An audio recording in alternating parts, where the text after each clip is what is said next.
How to make a carrot cake. In a large bowl, add 2 cups of all-purpose flour, 2 teaspoons of baking powder, 1 teaspoon of baking soda, 1½ teaspoons of ground cinnamon, ½ teaspoon of ground ginger, 1/4 teaspoon of ground nutmeg, and a ½ teaspoon of salt. Whisk well to combine. Set this aside until we're ready to use. Grab yourself another large bowl. In a second large bowl, we're going to add 3/4 of a cup of vegetable oil. Add 4 large eggs.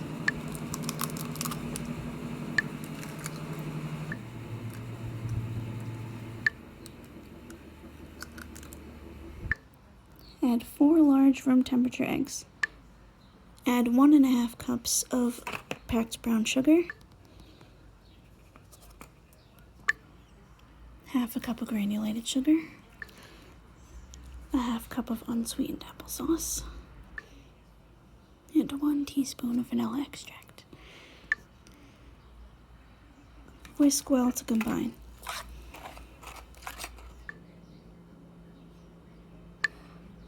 Grate 4 to 5 cups of carrots. Add 3 cups of carrots to your bowl, reserving 1 to 2 cups. You can use that to decorate your cake later. Whisk well to combine.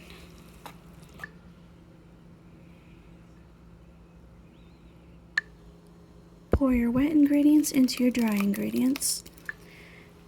Carefully whisk until just combined, do not overmix. Carefully whisk until just combined, do not overmix. You want to grease and flour either 3 7-inch round cake pans or 2 9-inch round cake pans. Evenly distribute your cake batter into your cake pans.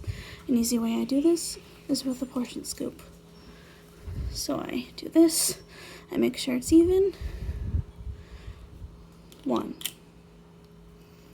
Do it again, make sure it's even. You can even scrape it against the bowl if you want. 1. One more time. 1. And then I do it again, 2, 2, 2, 3, 3, 3, etc. I continue until all the batter is dispersed. Now with 2 hands, you want to jiggle and even pound them out on the table just to make sure they're even. Once you've leveled out your cakes evenly, you want to bake these off at 350 degrees for about 30 to 35 minutes or until a toothpick inserted comes out clean. While our cakes are in the oven, we're going to make our cream cheese frosting. To a large bowl, we are going to add 2 blocks of 8 ounces of room temperature cream cheese.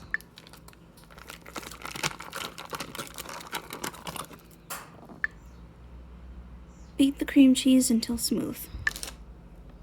Add 2 sticks or 16 tablespoons of unsalted room temperature butter and beat until smooth. Beat until smooth.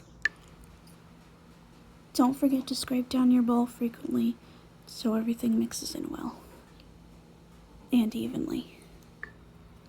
Don't forget to scrape down this too. Add 4 cups of powdered sugar.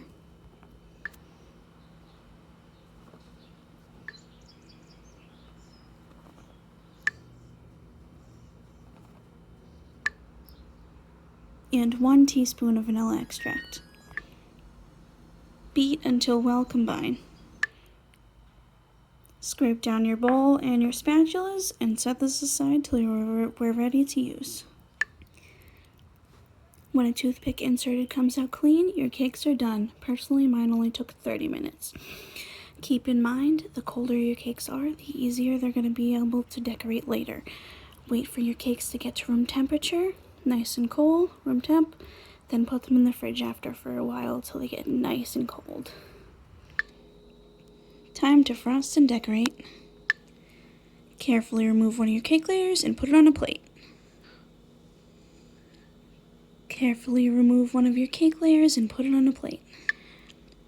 Scoop about a half cup of frosting onto your first layer and smooth out to an even layer. Take a second layer of cake and put it on top. Again, take about a half cup of frosting, put it on top, and spread it into a smooth, even layer.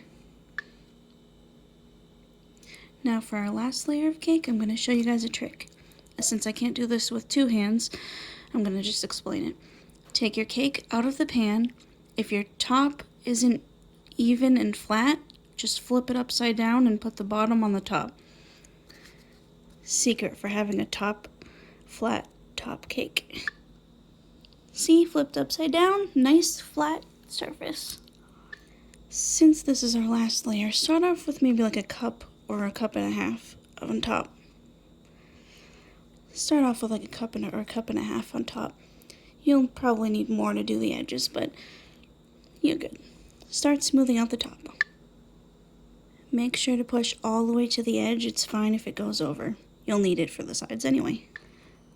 Don't worry so much about having a flat top, a smooth top for now. We're gonna go back and fix it later. But this is what I mean. Let it go to the edges. Now you want to grab more frosting and start frosting the sides.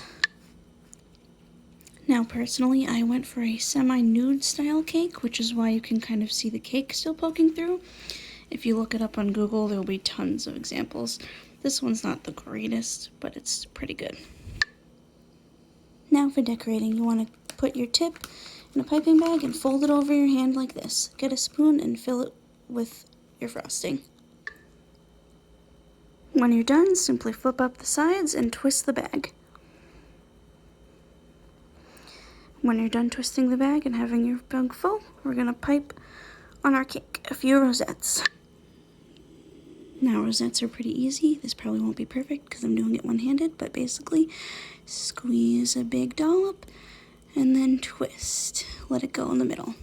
I'm going to do probably 3 more. You'll get better as you practice. Pretty rosettes. Now for a side design, you'll have to use a smaller tip, but basically you squeeze, lift it up, and go down. Squeeze, lift it up, go down. It'll make shells, I promise. It just looks weird because I'm one-handed and it's too big. Just go all the way around your cake. Beautiful. Now take your 1 to 2 cups of reserved carrots, and you can either sprinkle them all over the cake or just on the rosettes, like this. Now take your carrots, reserved 1 to 2 cups of carrots. You can sprinkle them just on the rosettes, or you can just sprinkle them all over the cake, whatever you'd like. And some people also take them, this is going to be a little awkward because it's one-handed, and I've reserved some on the side to show you, but you can just sprinkle it on the side until it sticks like that. You can do it all around the cake to make it look beautiful. Now, I'd say the easiest way to actually do this is to tilt the cake just a little, like 10 degrees, and then you can put your hand, just put it up there. You also don't have to go the whole way up if you don't want to. You can go just a tiny border or a little bit halfway, all the way, it's up to you. But anyways, enjoy!